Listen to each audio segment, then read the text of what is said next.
अस्सलाम वालेकुम दोस्तों। Once again social welfare department के ऑनलाइन रजिस्ट्रेशन पोर्टल को लेकर मैं हाज़िर हूँ। आज की इस वीडियो में हम देखेंगे कि हम सोशल वेलफेयर डिपार्टमेंट से ऑनलाइन एनजीओ की रजिस्ट्रेशन कैसे कर सकते हैं। जैसा कि पहली वीडियो में हमने देखा था कि हमने जो पहला प्रोसेस है ऑनलाइन एनजीओ रजिस्ट्रेशन का वो ये है कि हमने पोर्टल पर साइन अप होना है। तो उसका लिंक भी मैं नीचे डिस्क्रिप्शन में भी दे रहा हूँ, तो वहाँ से आप देख सकते हैं कि आप साइन अप कैसे हो सकते हैं। और अब ये जो वीडियो है इसमें ये थोड़ी सी वीडियो ज़रा लेंथी हो सकती है, क्योंकि अब हम तमाम चीज़ें जो फाइल हम पहले मैनुअली प्रिपेयर करते थे अब हमने वो तमाम चीज़ें इस वेबसाइट पर एंटर करनी है। तमाम इंफॉर्मेशन यहाँ पर हमने प्रोवाइड करनी है। तो साइन अप करने के बाद हमने जब साइन इन होना है पोर्टल पर, जो साइन इन के हवाले से हमारा जो ईमेल आईडी है वो हमारा यूज़र आईडी है, और पासवर्ड जो है वो भी आपके रजिस्टर्ड ईमेल आईडी पर आपको मिलेगा। तो ये मैंने लॉगिन कर लिया है, और लॉगिन करने के बाद हमारे पास ये पोर्टल ओपन होता है। और यहाँ पर आप देख सकते हैं कि लेफ़्ट साइड पर वो तमाम जो बटन्स हैं या आप कह सकते हैं टैब्स जो हैं वो बनी हुई हैं, जिन पे हमने अपनी इंफॉर्मेशन एक सिमेट्री के साथ, एक तरतीब के साथ एंटर करनी है, प्रोवाइड करनी है। यहाँ पे मेरे पास एक ऑर्गेनाइजेशन रजिस्टर्ड होने के लिए आई, जैसे gift to charity welfare foundation के नाम से, voluntary law under which applied. क्याम की तारीख यहाँ पर लिखी जाएगी। मैं यहाँ पर आपको फिल करके नहीं बताऊंगा। ये जो रेड स्टेरिक हैं यहाँ पे लिखा हुआ है, नोट पे आप देख सकते हैं, field mark with the asterisk are required and the data will not be saved without them. जब तक आप ये रेड स्टेरिक वाली इंफॉर्मेशन, जो एसेंशियल इंफॉर्मेशन है, आप इसको फिल आउट नहीं करेंगे तब तक आपकी जो एप्लीकेशन है वो सबमिट नहीं होती जाएगी, क्योंकि हमने साथ साथ ही सबमिशन का प्रोसेस करना है, सेव का सॉरी प्रोसेस करना है, तो वो सेव नहीं होगी इंफॉर्मेशन।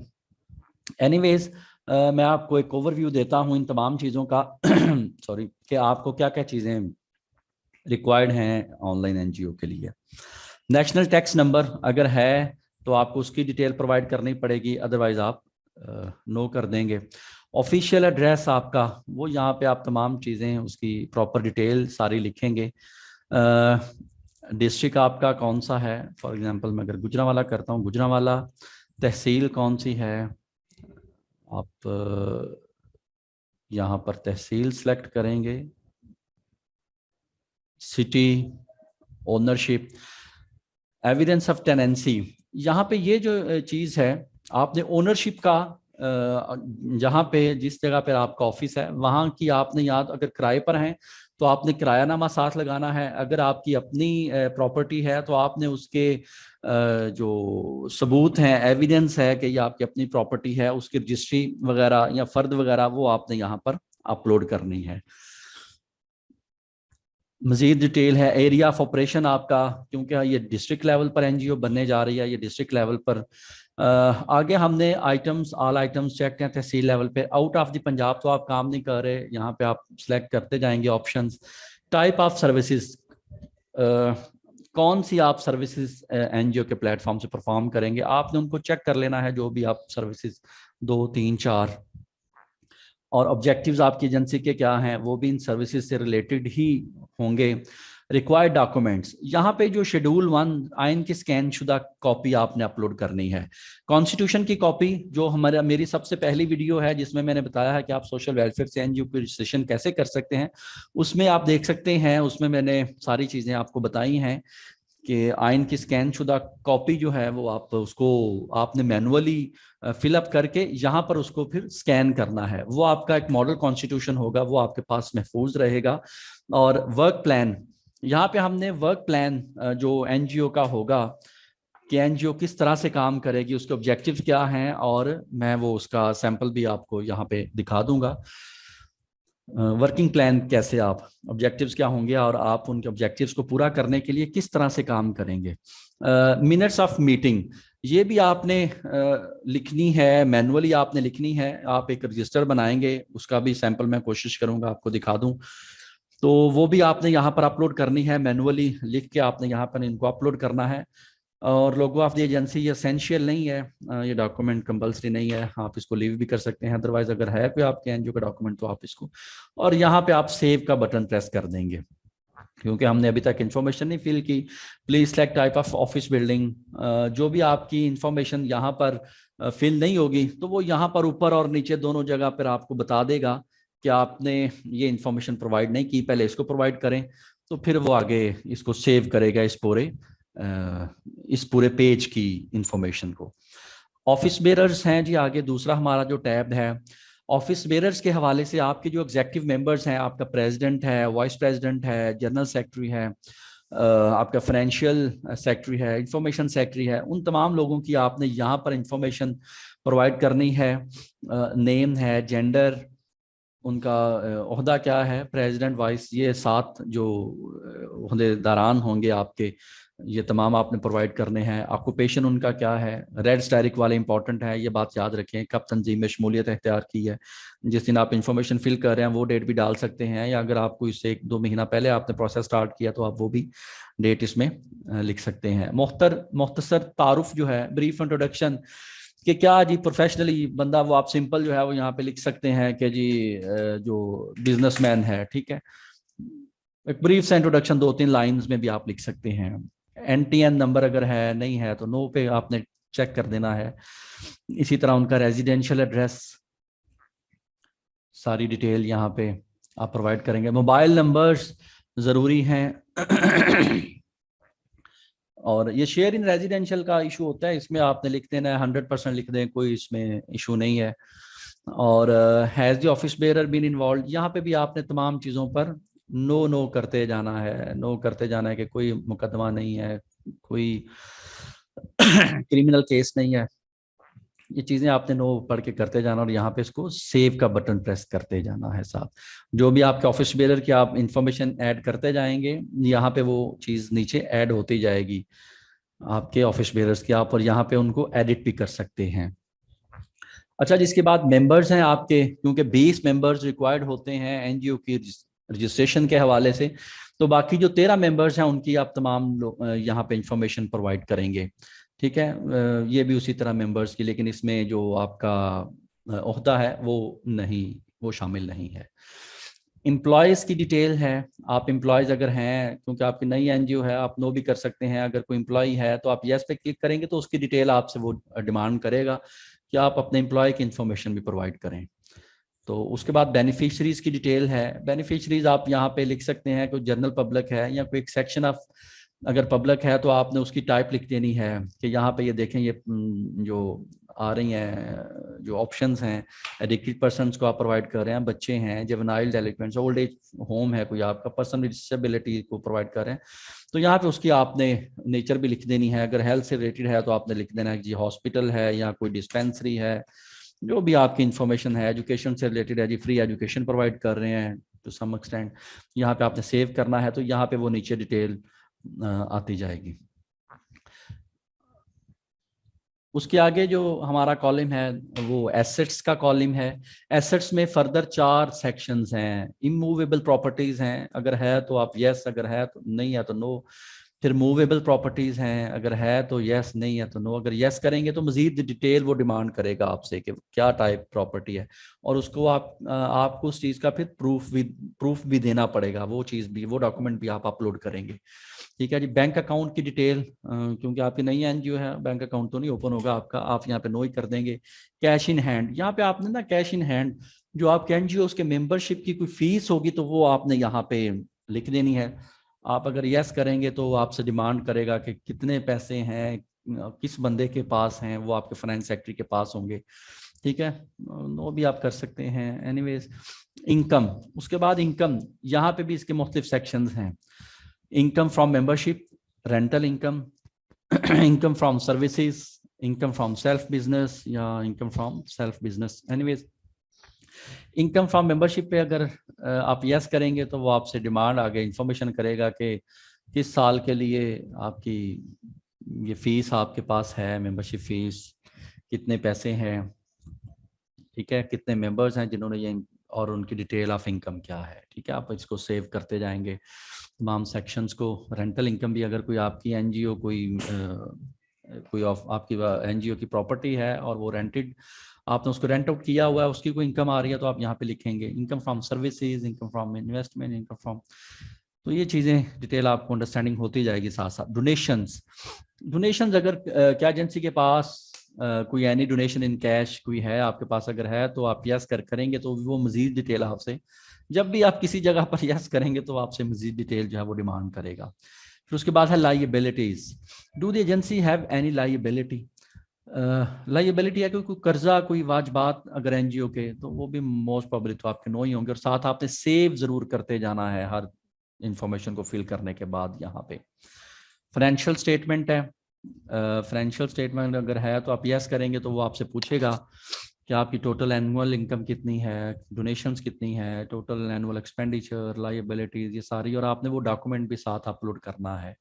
वो आपने बेशक मैनुअली बना लें आप, या अगर आपका ऑडिट है तो वहीं अपलोड आप कर सकते हैं, क्योंकि उसमें भी ये सारी डिटेल जो है वो मौजूद होती है। ऑडिट आपका नहीं होगा, आप नो कर देंगे, अगर यस करेंगे तो वो ऑडिटर की डिटेल मांगेगा कि ऑडिट फर्म कौन सी है आपकी जो आपको ये इन्फॉर्मेशन दे रही है, और सॉरी जो आपका ऑडिट कर रही है। यूटिलिटी कनेक्शंस, यूटिलिटी कनेक्शन में अगर आप यस करेंगे तो आपको इसमें आपको गैपको का या सुई गैस का बिल, गैपको का बिल, आपका बिजली का, सॉरी आपका क्या उसको कहते हैं जी, टेलीफोन का बिल यहाँ पे हो सकता है। कनेक्शन की टाइप पे कमर्शियल है, इंडस्ट्रियल, पर्सनल, ये भी है, सेल, इलेक्ट्रिसिटी, गैस, इंटरनेट, ये देखें ये सारी ऑप्शंस उन्होंने प्रोवाइड किया, आपने उन सेलेक्ट कर लेना है जो भी आपका इंफॉर्मेशन है, आपकी रेजिडेंशियल है इलेक्ट्रिसिटी, फिर आगे वो गैपको का पूछेंगे, ठीक है जी, रेफरेंस नंबर आपका क्या है, कनेक्शन की तारीख, और वो आपने बिजली का बिल जो है वो भी आपने यहाँ पे साथ अपलोड करना है और साथ सेव कर देना है। एक्टिविटीज डिटेल, आपकी एनजीओ जो भी एक्टिविटीज कर रही है हेल्थ सेक्टर में, एजुकेशन सेक्टर में, ओल्ड एज के लिए, ड्रग एडिक्टेड पर्सन्स के लिए, बच्चों के लिए, जो भी आप सर्विसेज प्रोवाइड कर रहे हैं उसकी डिटेल आपने यहाँ पे प्रोवाइड करनी है और बताना है। कोई आप सेमिनार कर रहे हैं, आपको वर्कशॉप्स ऑर्गेनाइज कर रहे हैं, कोई एजुकेशनल इंस्टीट्यूशन है आपका, या कोई डिस्पेंसरी है, कोई हेल्थ से रिलेटेड कोई आपकी एक्टिविटी है, तो आपने वो यहाँ पे चीज़ ऐड भी कर सकते हैं। अचीवमेंट ज़रूरी नहीं है क्योंकि यहाँ पे रेड सेरिक नहीं है, आप यहाँ पे उसकी डिटेल दे सकते हैं। बेहतर यह है कि आप वो डॉक्यूमेंट कोई एक पेज, 1 पेज, 2 पेजेस का आप कोई एक्टिविटीज रिपोर्ट बना के वो अपलोड करते हैं और साथ सेव करते जाएं, ठीक है। रिव्यू, अब ये बड़ी इंपॉर्टेंट पॉइंट्स हैं। रिव्यू में हम लोगों को जो भी इंफॉर्मेशन हमने इन तमाम टैब्स में फिल आउट की है वो यहाँ पे रिव्यू में हमें बताएगा कि आपने क्या क्या इंफॉर्मेशन फिल आउट की है और वो क्या चीज़ें, हम अपनी एप्लीकेशन को रिव्यू कर सकते हैं। फिर उसके बाद है वेरीफाई, ये बड़ा इंपॉर्टेंट सेक्शन जिसपे आके अक्सर लोग जो हैं वो पूछते हैं जी हमारी फाइल जो हमारी एनजीओ की ऑनलाइन रजिस्ट्रेशन है वो नहीं हो पा रही। यहाँ पे आप देख सकते हैं ये तमाम जो सर्कल्स हैं वो रेड में आपको नजर आ रहे हैं और क्रॉस में हैं। जब आप किसी एक आप जब ये तमाम इंफॉर्मेशन फिल कर लेंगे तो ये तमाम सर्कल्स या तो ग्रीन में कन्वर्ट हो जाएंगे या ऑरेंज में कन्वर्ट हो जाएंगे और उनके ऊपर टिक का निशान शो हो जाएगा। तो ये भी इंपॉर्टेंट चीज़ है डेटा सबमिशन के हवाले से। अगर किसी एक जगह पर भी रेड रहेगा, ये रेड निशान रहेगा, तो आपकी जो फाइल है वो सबमिट नहीं होगी। तो इसलिए आपको तमाम ये जो रेड निशान क्रॉस नज़र आ रहे हैं आपने इनको रिमूव करना है। आपने इंफॉर्मेशन प्रोवाइड जब तक प्रॉपरली नहीं करेंगे, अगर कोई मिस हो जाता है तो वो आपकी वेरीफाई नहीं होगी। अब वेरीफाई के लिए जिस तरह हमने जैसे हमने साइन अप में देखा था कि हम अथॉरिटी लेटर देते हैं, जो बंदा इस तमाम प्रोसेस को फिल आउट कर रहा है, और अब जो है वेरिफिकेशन वाला फॉर्म है। अब वेरिफिकेशन के लिए जो बंदा वेरीफाई करेगा इस तमाम इंफॉर्मेशन को कि ये तमाम इंफॉर्मेशन जिस बंदे ने फिल आउट की है वो ठीक इंफॉर्मेशन फिल की है, वो आपका कोई भी ओहदेदार हो सकता है, वो जनरल सेक्रेटरी हो सकता है, फाइनेंस सेक्रेटरी हो सकता है, आपका वाइस प्रेसिडेंट हो सकता है। आपने यहाँ पे उनका नाम लिखना है, यहाँ पे authorization president of agency, general secretary या कोई भी ऑथोराइज रिप्रेजेंटेटिव जिसको प्रेसिडेंट या जनरल सेक्रेटरी ऑथोराइज कर दे, तो उसका सैंपल भी मैं आपको दिखा देता हूं। और उसके बाद ऑथराइजेशन डॉक्यूमेंट, अथॉरिटी लेटर किसकी तरफ से है, जनरल सेक्रेटरी की तरफ से या प्रेसिडेंट की तरफ से, वो आप यहाँ पे, और आपने वो अथॉरिटी लेटर यहाँ पे आपने अपलोड करना है, ठीक है। चूज फाइल पे करेंगे, जहाँ पे भी ये चूज फाइल है या अपलोड डॉक्यूमेंट, आपने यहाँ पे कोई डॉक्यूमेंट वहाँ पे अपलोड जरूर करना है। ठीक है। और वो भी आपने कौन सी फाइल फॉर्मेट भी आपने ये देखें, ये एक फाइल फॉर्मेट भी बता रहा है आपको, जेपीजी, जेपीजी, पीएनजी या पीडीएफ। और ये इस पोर्टल की बहुत आपको खूबसूरती है, आसानी है कि हमें ये गाइड करता जाएगा। अगर हम कुछ चीज़ मिस करेंगे तो वो हमें बताएगा कि ये चीज़ आप मिस कर रहे हैं, आप इस चीज़ को इस तरह से फिल आउट करें। ठीक है। और अपलोड एफिडेविट, आप एफिडेविट भी फिल आउट करेंगे, यही चीज़ ये जो यहाँ पे लिखी हुई है, क्योंकि अभी तक कोई भी एनजीओ, ये पहली एनजीओ है जो अभी हमारे पास आई है रजिस्ट्रेशन होने के लिए। तो आप यहाँ पर इसको जो एफिडेविट आपने अपलोड करना है, यही चीज़ें कि आपकी सोसाइटी, वैसे हम लोग जो पहले एफिडेविट लेते थे उसका सैंपल भी मैं आपको दिखा दूंगा कि हमारी सोसाइटी पहले किसी भी और डिपार्टमेंट से रजिस्टर्ड नहीं है, हम पहली दफ़ा रजिस्टर्ड होने चाह रहे हैं। ठीक है। बाकी ये एफिडेविट आप इसी को मेरा ख्याल है कॉपी कर लेंगे तो आपको जो है यही एफिडेविट होगा मोस्ट प्रॉबली। ठीक है। फिर आपने आई डू हेयर बाय, यहाँ पे आपने टिक का निशान करना है। तो आपका जो आपने यहाँ पे मोबाइल नंबर दिया होगा, आपके मोबाइल नंबर पर कोड चला जाएगा जब आप यहाँ पे वेरीफाई पर क्लिक करेंगे। मैंने यहाँ पे चेक किया और यहाँ पे वेरीफाई के बटन पर क्लिक करूंगा तो तमाम इंफॉर्मेशन जो हमारा कोड है वो हमारे उसी मोबाइल नंबर पर चला जाएगा जो बंदा इस चीज़ को अब वेरीफाई कर रहा है। उसके बाद हमारा सबमिट का ऑप्शन है। जब वो वेरिफिकेशन हो जाएगी तो सबमिट उस बंदे ने करनी है, जैसे ये हमारे पास एक जो प्रेसिडेंट है उनकी तरफ से वही फिल कर रहे हैं। तो जब उन्होंने इस चीज़ को वेरीफाई हो जाना है तो इन्होंने फिर यहाँ पे I do hereby solemnly and sincerely declare that the information provided in the form of, यहाँ पे क्लिक करना और यहाँ पे आपने सबमिट का बटन प्रेस कर देना है। तो ये आपकी एप्लीकेशन सबमिट हो जाएगी। तो ये एक ओवरऑल ओवरव्यू था कि आप अपनी एनजीओ की ऑनलाइन रजिस्ट्रेशन कैसे करेंगे और कौन कौन से डॉक्यूमेंट्स, कौन कौन से प्रोसीजर से आपको गुजरना पड़ेगा। बहुत सारी ऐसी चीज़ें हैं जिनको आप मैनुअली भी आपको प्रिपेयर करना पड़ेगा, जो डॉक्यूमेंट्स हमने अपलोड करने हैं। तो बेहतर ये होगा कि आप डॉक्यूमेंट्स यहाँ से देख लें, पहले साइन अप हों, फिर आप अपने डॉक्यूमेंट्स यहाँ से देखें, उनको प्रिपेयर करें और उसके बाद आप अपनी ऑनलाइन एनजीओ की रजिस्ट्रेशन को पूरा करें। तो दोस्तों उम्मीद करता हूं कि आपको ऑनलाइन एनजीओ की रजिस्ट्रेशन के हवाले से पता चल गया होगा कि आप किस तरह से एनजीओ की ऑनलाइन रजिस्ट्रेशन कर सकते हैं। तो खुश रहें, सलामत रहें, शुक्रिया।